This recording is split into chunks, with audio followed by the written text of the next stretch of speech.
नमस्कार, मैं प्रिया। आज है 16 दिसंबर। चले जानते हैं बिहार की 25 बड़ी खबरों को। एसएससी सीएचएसएल भर्ती के लिए आवेदन की अंतिम तारीख बढ़ी। कर्मचारी चयन आयोग ने सीएचएसएल भर्ती परीक्षा 2020 के लिए आवेदन की अंतिम तारीख बढ़ा दी है। अब अभ्यर्थी 19 दिसंबर 2020 तक ऑनलाइन आवेदन कर सकते हैं और 21 दिसंबर तक ऑनलाइन फीस जमा कराई जा सकती है। नए शेड्यूल के मुताबिक चालान के जरिए फीस जमा कराने की अंतिम तारीख 24 दिसंबर 2020 है। पहले आवेदन की अंतिम तारीख 15 दिसंबर तय की गई थी। पिछले एक सप्ताह से एसएससी सीएचएसएल भर्ती परीक्षा 2020 के लिए आवेदन करना चाह रहे अभ्यर्थियों को अप्लाई करने में तकनीकी दिक्कतें आ रही थी। इन पदों के लिए शैक्षणिक योग्यता की बात करें तो 12वीं पास कर चुके युवा इस भर्ती प्रक्रिया में शामिल होने के लिए आवेदन कर सकते हैं। सीतामढ़ी के सनातन धर्म पुस्तकालय में आपको देखने को मिलेगा बहुत कुछ खास। सनातन धर्म केंद्रीय पुस्तकालय की स्थापना पहले पेठिया रोड मिर्चाई पट्टी के गली में एक छोटे से कमरे में 25 पुस्तकों के साथ वर्ष 1917 में की गई थी, लेकिन आज डुमरा में स्थापित इस पुस्तकालय में करीब 35,000 पुस्तकों का संग्रह है, जिसमें करीब 38 विषयों की पुस्तकें शामिल है। यह पुस्तकालय साहित्यकारों के लिए ज्ञान का खजाना कहा जाता है। बिहार में कोरोना के मिले 500 से ज्यादा मामले। स्वास्थ्य विभाग की तरफ से साझा की गई जानकारी के अनुसार बिहार में बीते दिन के पिछले 24 घंटे में कुल मिलाकर 572 मामले सामने आए हैं, जिसके बाद प्रभावितों की संख्या बढ़कर 2,44,245 पर पहुंच गई है। वहीं प्रभावित टॉप 3 जिलों की बात करें तो राजधानी पटना में 162 नए मामलों की पुष्टि हुई है। इसके साथ ही मुजफ्फरपुर में 39 तो नालंदा में 41 मामले सामने आए हैं। बिहार के 5013 पंचायतों में ग्रामीण पेयजल निश्चय योजना के सर्वे का जारी किया गया आदेश। सूबे में चल रहे मुख्यमंत्री ग्रामीण पेयजल निश्चय योजना की जांच बिहार सरकार ने करवाने का फैसला लिया है। 4 साल में लागू इस योजना के तहत हर घर में प्रत्येक व्यक्ति को हर दिन लगभग 70 लीटर शुद्ध पानी उपलब्ध कराना था। मिली जानकारी के अनुसार सरकार के आदेश के बाद अब सभी जगह पर सर्वे कर योजना को प्रगति देने, साथ ही उसकी गुणवत्ता की जाँच कराए जाने की मांग की गई है। राज्य भर में योजना में गड़बड़ी की शिकायतों के बीच राज्य सरकार ने सभी 29 जिलों के 5013 ग्राम पंचायत में सर्वे का आदेश जारी किया है। सेहत के लिए फायदेमंद काले गेहूं की खेती भागलपुर में हो रही है पहली बार। काले गेहूं का स्वाद अब भागलपुर वासी भी चखने वाले हैं, जिसके बाद पहली बार किसान काला गेहूं की खेती कर रहे हैं, जो कि लगभग 150 दिनों में तैयार हो जाएगी। आपकी जानकारी के लिए आपको बता दें, काले गेहूं की जैविक खेती का निबंधन राज्य सरकार से कराया गया है, जिसके बाद कहलगांव, शाहकुंड, गोराडीह आदि प्रखंडों के आधा दर्जन से अधिक किसान पहली बार इसकी खेती कर रहे हैं। बिहार कृषि विश्वविद्यालय सबौर के पौधा प्रजनन विभाग के सहायक प्राध्यापक डॉक्टर चंदन राय ने बताया कि काला गेहूं में एंथोसियानिन नाम के पिगमेंट होते हैं। एंथोसियानिन की अधिकता से इसका रंग काला हो जाता है। एंथोसियानिन नेचुरल एंटीऑक्सीडेंट भी है, इसी वजह से यह सेहत के लिए फायदेमंद माना जाता है। नेशनल हाईवे की 3 बड़ी सड़क की परियोजनाएं इसी महीने होंगी पूरी। सड़क की 3 अहम परियोजनाओं का काम इसी महीने पूरा होने वाला है। पटना, नालंदा, शेखपुरा, मुजफ्फरपुर और सीतामढ़ी जिले के इन सड़क परियोजनाओं का काम लगभग पूरा हो चुका है। इन सड़कों के पूरा होने से पटना सहित चारों शहरों में जाम की समस्या आम नागरिकों को निजात मिलेगी। सिर्फ इलाके के लोगों को ही इसका फायदा नहीं मिलेगा, बल्कि बिहार से झारखंड जाने में भी काफी ज्यादा सुविधा मिलेगी। पूरी होने के साथ ही ये तीनों सड़कें परियोजनाएं नेशनल हाईवे की है। भारतीय राष्ट्रीय राजमार्ग प्राधिकरण की तरफ से इसका निर्माण कार्य चल रहा है। बिहारी पहचान में आज हम बात करेंगे प्रियंका चोपड़ा की। प्रियंका चोपड़ा का जन्म 18 जुलाई 1982 को जमशेदपुर में हुआ था, जो कि तब बिहार का हिस्सा हुआ करता था। इसलिए प्रियंका को बिहार की बेटी भी कहा जाता है। प्रियंका ने बॉलीवुड ही नहीं, हॉलीवुड में भी अपनी पहचान बनाई है। उन्होंने साल 2000 में मिस वर्ल्ड का खिताब अपने नाम किया था। इसके साथ ही प्रियंका बॉलीवुड में सबसे ज्यादा पैसा कमाने वाली अभिनेत्रियों में से एक है। उन्हें राष्ट्रीय फिल्म पुरस्कार और 4 श्रेणियों में फिल्म फेयर अवार्ड भी मिल चुके हैं। स्नातक छात्राओं को जल्द ही मिलेगी 50,000 की प्रोत्साहन राशि। बिहार सरकार की तरफ से स्नातक कर रही छात्राओं के लिए फैसला जारी किया गया है। इस फैसले के मुताबिक स्नातक की छात्राओं को 50,000 रुपए दिए जाएंगे। इसके लिए बिहार के शिक्षा विभाग द्वारा प्रस्ताव वित्त मंत्री को दे दिया गया है, जिस पर हालांकि अभी मंजूरी आना बाकी है। वित्त मंत्री द्वारा प्रस्ताव पर मंजूरी देने के बाद ही छात्राओं के बैंक अकाउंट में रुपए की ट्रांसफर की जाएगी। बता दें कि चुनाव प्रचार के दौरान मुख्यमंत्री नीतीश कुमार ने घोषणा की थी कि अगर बिहार में फिर से उनकी सरकार बनी तो वे छात्राओं को प्रोत्साहन राशि प्रदान करेंगे। बिहार के अस्पतालों के स्वास्थ्य सुविधा की पोल खोलते ही सिविल सर्जनों की लगी क्लास। बिहार के मुख्य सचिव दीपक कुमार ने अपना निर्देश जारी करते हुए सभी 38 जिलों के जिलाधिकारियों से विभिन्न अस्पतालों का औचक निरीक्षण कर दिया है। निरीक्षण के दौरान ही सरकारी जिला एवं अनुमंडलीय अस्पतालों में एक्सरे और सीटी स्कैन की सुविधाओं और साफ सफाई में कमी पाई गई है। इसी निरीक्षण के फीडबैक के आधार पर स्वास्थ्य विभाग के प्रधान सचिव प्रत्यय अमृत ने सभी जिलों के सिविल सर्जन के साथ वीडियो कॉन्फ्रेंसिंग से बैठक कर खूब फटकार लगाई है। सिविल सर्जन को जल्द से जल्द स्वास्थ्य सुविधाओं को बहाल करने और अस्पतालों में साफ सफाई की व्यवस्था दुरुस्त करने का निर्देश दिया गया है।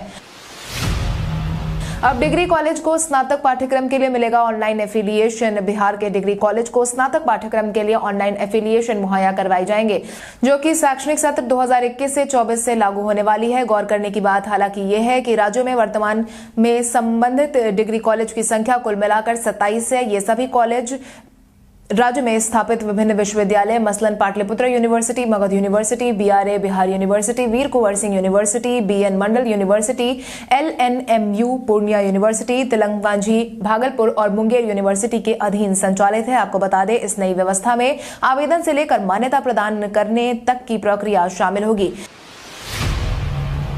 बिहार बोर्ड 12वीं परीक्षा की डेट शीट में हुआ बदलाव। बिहार विद्यालय परीक्षा समिति की तरफ से इंटरमीडिएट परीक्षा 2021 की तारीख में बदलाव किया गया है, जिसके तहत बोर्ड ने अपना आधिकारिक बयान जारी करते हुए बताया है कि अब इस परीक्षा का आयोजन 1 फरवरी से लेकर 13 फरवरी 2021 तक करवाया जाएगा। पहले यह परीक्षा 3 फरवरी से 13 फरवरी तक आयोजित किए जाने को प्रस्तावित थी। इस बाबत बोर्ड अध्यक्ष आनंद किशोर ने बताया था कि अपरिहार्य कारणों से वार्षिक परीक्षा के तीनों संकाय की परीक्षा तारीख में परिवर्तन किया गया है। पहले दिन भौतिक विषय की परीक्षा ली जाएगी, वहीं प्रायोगिक परीक्षा 9 से 18 जनवरी तक चलेगी। इसकी जानकारी सभी जिला शिक्षा पदाधिकारियों को भेज दी गई है। पटना हाईकोर्ट ने STET 2020 परीक्षा का एडमिट कार्ड जारी नहीं करने पर मांगा जवाब। पटना हाईकोर्ट ने STET पुनः परीक्षा के लिए बोर्ड की तरफ से 106 अभ्यर्थियों के एडमिट कार्ड नहीं जारी करने को लेकर जवाब मांगा है, जिसके तहत उनसे यह पूछा गया है कि परीक्षा जब रद्द हो गई है तो इन 106 अभ्यर्थियों को इसमें क्यों शामिल नहीं किया गया है। मिली जानकारी के अनुसार इस मुद्दे पर हाईकोर्ट ने बिहार विद्यालय परीक्षा समिति से 21 जनवरी 2021 तक जवाब मांगा है। पुनः परीक्षा में शामिल होने के लिए एडमिट कार्ड जारी नहीं करने पर इन्होंने याचिका दायर की थी। नीतीश कैबिनेट ने 20 लाख बेरोजगारों को अगले 5 साल में रोजगार देने की कही बात। सीएम नीतीश कुमार ने बीते दिनों कैबिनेट की बैठक बुलाई थी। कैबिनेट मीटिंग में 15 महत्वपूर्ण निर्णय लिए गए हैं। हालांकि बीते दिन की बैठक में सबसे खास बात यह है कि चुनाव के दौरान भाजपा की तरफ से जो वादे किए गए थे उस पर अमल करने की कोशिश की गई है। बिहार में अगले 5 साल तक रोजगार सृजन के लिए विभिन्न संस्थाओं का सृजन किया जाएगा। साथ ही 20 लाख रोजगार का सृजन 5 साल तक किया जाएगा। फ्री में टीका को लेकर सहमति बनी है। युवाओं को व्यवसाय से जोड़ने के लिए 50% अनुदान देने पर फैसला लिया गया है। अविवाहित महिलाओं को इंटर पास के लिए 25,000 का अनुदान दिया जाएगा। शिक्षक बहाली में CTET पास अभ्यर्थियों को लगा झटका। राज्य में शिक्षा बहाली प्रक्रिया को लेकर पटना हाईकोर्ट ने बड़ा फैसला लिया है, जिससे कि CTET के कई अभ्यर्थियों को बड़ा झटका लगा है। मिली जानकारी के अनुसार पटना हाईकोर्ट ने राज्य के प्राइमरी स्कूल में बड़े पैमाने पर होने वाले शिक्षक बहाली के मामले में फैसला देते हुए स्पष्ट तौर पर कहा है कि 23 नवंबर 2019 के पहले CTET परीक्षा पास करने वाले अभ्यर्थी ही बहाली प्रक्रिया में शामिल होंगे। दरअसल यह मांग की गई थी कि नवंबर 2019 के बाद CTET परीक्षा पास करने वाले उम्मीदवारों को भी बहाली प्रक्रिया में मौका दिया जाए, क्योंकि राज्य सरकार ने एक आदेश पारित करते हुए कहा था कि दिसंबर 2019 में CTET पास उम्मीदवार इस परीक्षा में भाग नहीं ले सकते हैं।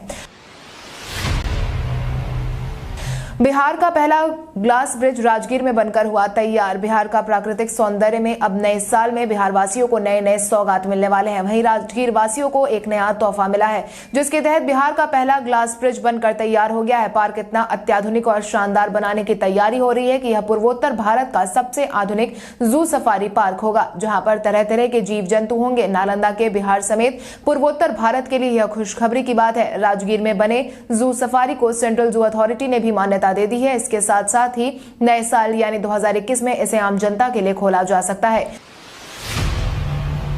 केंद्रीय मंत्री रविशंकर प्रसाद ने 300 डाकघरों में की जनसेवा केंद्र की शुरुआत। डाक विभाग की तरफ से राज्य के 300 डाकघरों में जनसेवा केंद्र की शुरुआत कर दी गई है, जिसके बाद बीते दिन दूरसंचार मंत्री रविशंकर प्रसाद की तरफ से इसकी शुरुआत कर दी गई है। इतना ही नहीं, अगले साल मार्च तक बिहार में कुल मिलाकर 532 डाकघरों में इसे खोलने की योजना भी बनाई जा रही है। इन डाकघरों में बिजली बिल, गैस, जाति प्रमाण पत्र, पेंशन, छात्रवृत्ति, पासपोर्ट, जन्म प्रमाण पत्र से लेकर रेलवे का टिकट बुक करा सकेंगे, यानी सारी सुविधाएं एक ही छत के नीचे मिलेंगी। इसके लिए CSE e governance services India और डाक विभाग के बीच MOU हुआ है।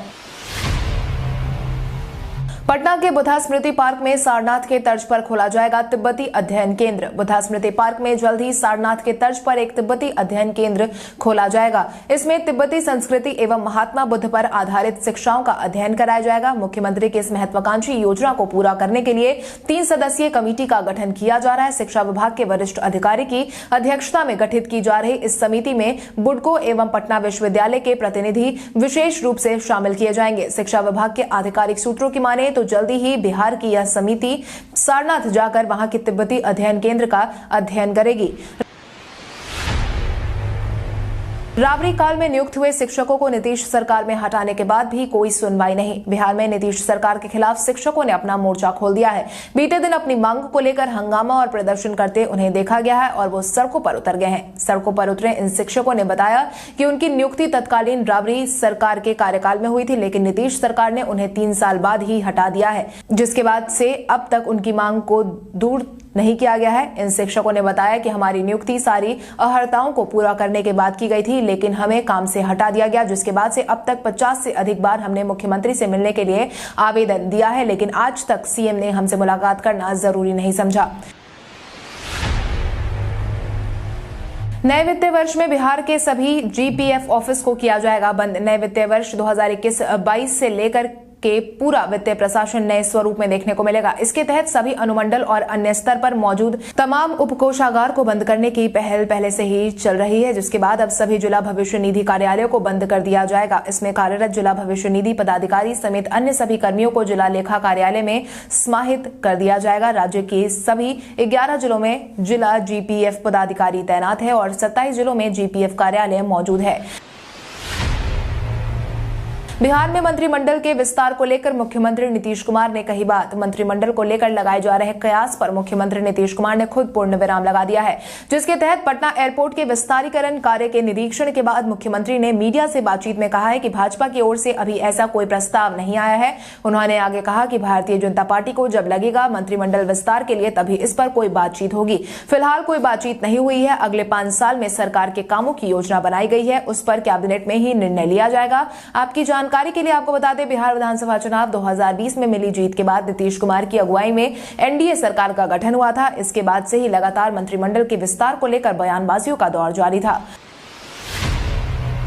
भारत के इतिहास में आज की तारीख कई कारणों से है दर्ज। भारत के इतिहास में आज की तारीख कई कारणों से दर्ज है। 1903 में मुंबई का ताजमहल पैलेस होटल मेहमानों के लिए खोला गया था। 1971 में आज ही के दिन भारत और पाकिस्तान के बीच संघर्ष विराम पर सहमति के बाद बांग्लादेश पाकिस्तान में पृथक होकर स्वतंत्र राष्ट्र बना था। 2013 में वर्षों की कमी के बाद वैज्ञानिकों ने बताया कि आर्कटिक समुद्री बर्फ का विस्तार और मात्रा में पुनर्जन्म आज ही के दिन हुआ है। ऑस्ट्रेलिया दौरे के लिए रवाना हुए रोहित शर्मा। भारतीय टीम के सलामी बल्लेबाज रोहित शर्मा के ऑस्ट्रेलियाई दौरे पर जाने को लेकर लगाए जा रहे कयास पर पूर्ण विराम लग गया है, जिसके बाद रोहित शर्मा ऑस्ट्रेलिया के लिए बीते दिन रवाना हो गए हैं और अब रोहित ऑस्ट्रेलिया के खिलाफ खेले जाने वाले टेस्ट सीरीज में खेलते नजर आने वाले हैं। सीरीज का पहला मुकाबला 17 दिसंबर को एडलेड में गुलाबी गेंद से खेला जाएगा। एक सूत्र ने ANI को बताया है कि रोहित ऑस्ट्रेलिया के लिए रवाना हो गए हैं। वो दुबई होते हुए ऑस्ट्रेलिया पहुंचेंगे। वो अपने क्वारंटीन समय के दौरान अपनी फिटनेस पर काम करेंगे। आपको बता दें, IPL के 13वें सीजन के दौरान रोहित चोटिल हो गए थे, जिसके बाद ही वो मैदान से बाहर चले रहे थे। स्मार्टफोन की कम बैटरी से नहीं होगा परेशान। क्या आप भी स्मार्टफोन को बार बार चार्ज करने से परेशान हो चुके हैं? कई बार तो कुछ जरूरी काम के दौरान भी हमारे स्मार्टफोन की बैटरी ऐसे समय पर खत्म हो जाती है, लेकिन क्या आपको पता है कि फोन की सेटिंग्स में कुछ बदलाव करने पर आपको इस समस्या से काफी हद तक राहत मिल सकती है। यहाँ हम आपको कुछ टिप्स और सेटिंग्स बता रहे हैं जिसके जरिए आप स्मार्टफोन की बैटरी को बेहतर बना सकते हैं। अगर आपके स्मार्टफोन की बैटरी खत्म होने वाली है और आप चार्ज करने की स्थिति में नहीं है, ऐसे समय के लिए फोन में कुछ खास फीचर्स दिए गए हैं। आप अपने फोन में मौजूदा बैटरी सेवर फीचर का इस्तेमाल कर सकते हैं। सलमान खान के गाने पर मौनी रॉय का डांस सोशल मीडिया पर कर रहा है ट्रेंड। कोरियोग्राफर पुनीत पाठक ने हाल ही में गर्लफ्रेंड निधि सिंह से शादी की है। रिसेप्शन पार्टी में बॉलीवुड इंडस्ट्री के कई बड़े स्टार्स शामिल हुए। मौनी रॉय का एक डांस वीडियो सोशल मीडिया पर इसी दौरान का ट्रेंड कर रहा है। वो कोरियोग्राफर शक्ति मोहन संग सलमान खान के सॉन्ग प्यार दिलों का मेला है पर डांस करती नजर आ रही है। मौनी रॉय के डांस मूव्स काफी दमदार और सिजलिंग नजर आ रहे हैं। वहीं उनके फैंस भी उनके इस डांस स्टाइल पर खूब कॉमेंट करते नजर आ रहे हैं।